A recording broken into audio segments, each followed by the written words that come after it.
Nous serons grandement aidés de notre compréhension en saisissant la nature et le domaine de la bataille pour la vie spirituelle à la lecture de la première lettre aux Corinthiens et la lettre aux Éphésiens. Il y a beaucoup de suggestions pratiques et d'exposés dans ces deux lettres qui peuvent nous diriger à ce sujet. Pour commencer, notons les domaines dans lesquels se tiennent ces deux lettres. Car, sans l'ombre d'un doute, il y a sous cet aspect une grande différence entre elles. Nous sommes familiarisés avec les expressions caractéristiques de l'être aux Éphésiens. L'expression « dans les lieux célestes » est l'une de ces notes dominantes. Nous savons très bien que dès que nous considérons la lettre aux Éphésiens, nous sommes dans le domaine des lieux célestes. Une grande émancipation s'est opérée, une grande ascension, un grand exode, une grande séparation, dans un monde où tout un monde est resté derrière et on est entré dans un autre. Oui, d'une manière spirituelle où les choses participent au caractère absolu du Seigneur, où le Seigneur est pleinement vu comme tête souveraine sur toute chose dans l'Église. Ici, il n'y a rien de fragmentaire, rien de partiel, rien d'imparfait. Mais toutes choses sont vues comme complètes, remplies et définitives, comme étant unies d'une manière parfaite avec le Seigneur dans les cieux. Ici, toutes les expressions employées sont célestes. Il s'agit d'un royaume, et c'est en tant que tel qu'il est présenté dans la lettre aux Éphésiens. Le témoignage également y est vu dans son véritable caractère céleste et son énergie. Nous voulons dire que le témoignage est opérant dans le domaine céleste. Il opère au-delà de ce qui est ordinaire, terrestre, de chair et de sang, des choses de ce monde, des sens. C'est dans le domaine de ces relations ultimes, qui sont de nature spirituelle avec des forces et des intelligences surnaturelles, qui dépassent ce qui est simplement humain, représentant plus que les forces et les intelligences de cette terre, que le témoignage se montre être opérant.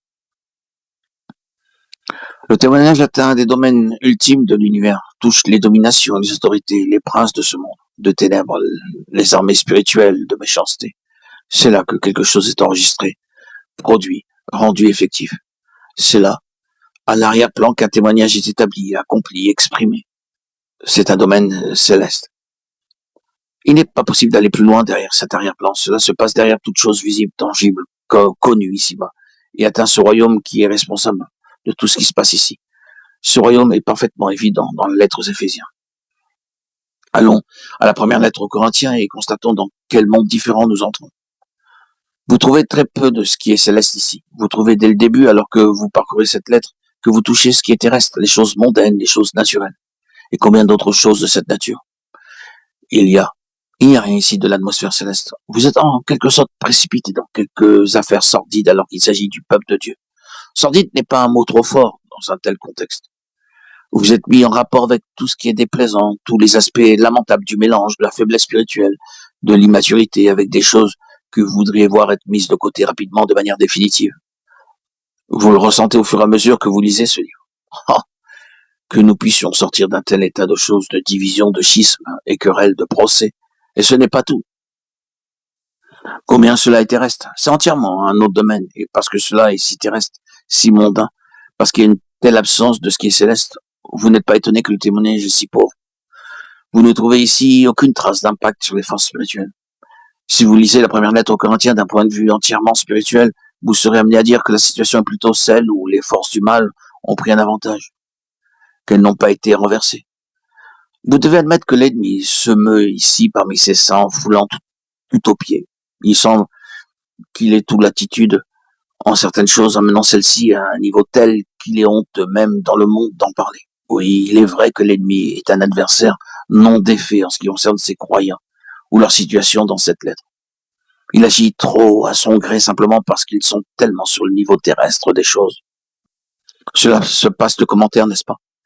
Le témoignage demande pour qu'il ait une réelle valeur et soit efficace que le peuple de Dieu, que l'Église soit un corps céleste. Il requiert cela. Il est clair que ces croyants en Corinthe, bien sûr, nous parlons maintenant de ceux dont il est fait mention dans cette lettre, qui étaient dans de meilleures dispositions, sont parvenus à une mesure vraiment petite de la puissance de sa résurrection simplement parce qu'ils n'étaient pas entrés dans la signification de sa mort, de sa croix. C'est avec un triste et pénible reproche que l'apôtre a dû leur rappeler quelle occasion fut la leur, parce qu'il est ce qu'il exprime dans l'introduction de cette lettre. Pour moi, frère, lorsque je suis allé chez vous, ce n'est pas avec une supériorité de langage ou de sagesse. Moi-même, j'étais auprès de vous dans un état de faiblesse, de crainte et de grand tremblement. Car je n'ai pas eu la pensée de savoir parmi vous autre chose que Jésus-Christ et Jésus-Christ crucifié. Cela fut l'attitude de Paul, son message et son but lorsqu'il vint à Corinthe, bien longtemps avant qu'il ne leur adresse cette lettre.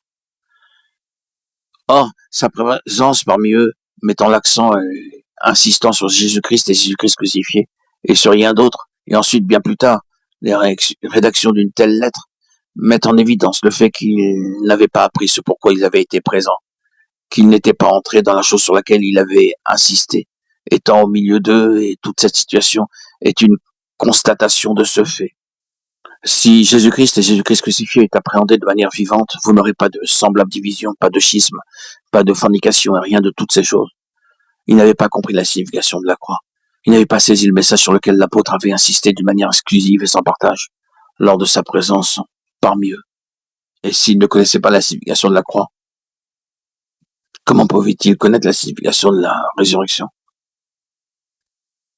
Comment peuvent-ils connaître la puissance de la résurrection?